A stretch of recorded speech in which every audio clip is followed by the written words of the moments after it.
اما بعد السلام علیکم ورحمۃ اللہ وبرکاتہ۔ محترم سامعین، دوستوں اور ساتھیوں، آج کی میری تقریر کا عنوان ہے توحید۔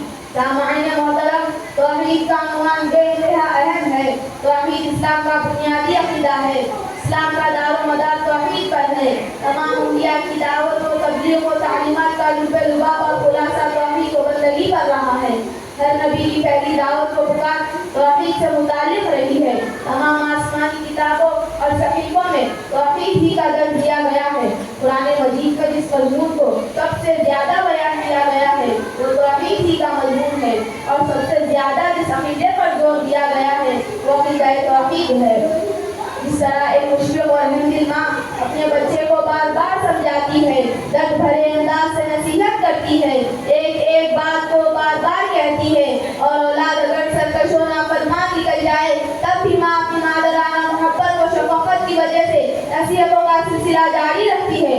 اسی طرح ہمارے پیدا کرنے والے رحیم و کریم مالک جس نے ہمارے ماں باپ کو پیدا کیا اور ان کے دلوں میں ہمارے لیے محبت و ہمدردی کے جذبات پیدا کیے، وہ اپنے بندوں پر 70 ماؤں سے زیادہ مہربان ہے کہ اس نے قرآن پاک میں مختلف انداز، مختلف عنوانات اور طریقوں سے بار بار بلکہ سینکڑوں بار توحید کو سمجھایا ہے تاکہ کوئی بندہ شرک میں مبتلا ہو کر دائمی عذاب میں گرفتار نہ ہو۔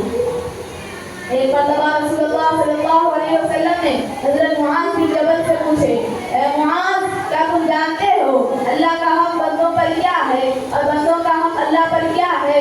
حضرت معاذ نے عرض کیا، اللہ اور اس کے رسول زیادہ جانتے ہیں۔ آپ نے فرمایا، اللہ کا حق بندوں پر یہ ہے کہ وہ اس کی عبادت کرے، اس کو ایک سمجھے اور اس کے ساتھ کسی کو شریک نہ جانے، اور بندوں کا حق اللہ پر یہ ہے کہ وہ توحید پرستوں کو عذاب نہ دے کہ اس کے ساتھ کسی کو شریک نہیں ٹھہراتے۔ ایک شخص نے پوچھا، اے اللہ کے رسول صلی اللہ علیہ وسلم، کون سا گناہ اللہ کے نزدیک سب سے بڑا گناہ ہے؟ آپ نے فرمایا، اللہ کے ساتھ کسی کو شریک ٹھہرانا، حالانکہ اس نے تمہیں پیدا کیا۔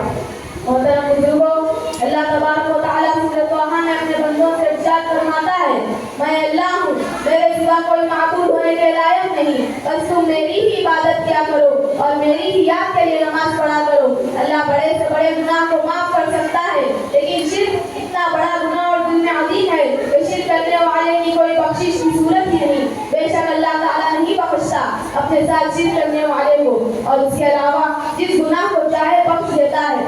سامعین حضرات، توحید کے باب میں قرآن حکیم میں سینکڑوں آیت ہی نہیں بلکہ ایک مکمل سورہ نازل ہوا ہے جس کا نام سورہ اخلاص ہے، جس کے معنی اخلاص توحید کے ہیں۔ اس کا ترجمہ ہے، اے نبی کہہ دیجئے اللہ ایک ہے، وہ بے نیاز ہے، ساری کائنات اس کی محتاج ہے لیکن وہ کسی کا محتاج نہیں، نہ اس کا کوئی ہمسر ہے نہ برابر، نہ اس کی کوئی مثال ہے، نہ اس جیسا وہ ہمیشہ سے ہے اور ہمیشہ رہے گا۔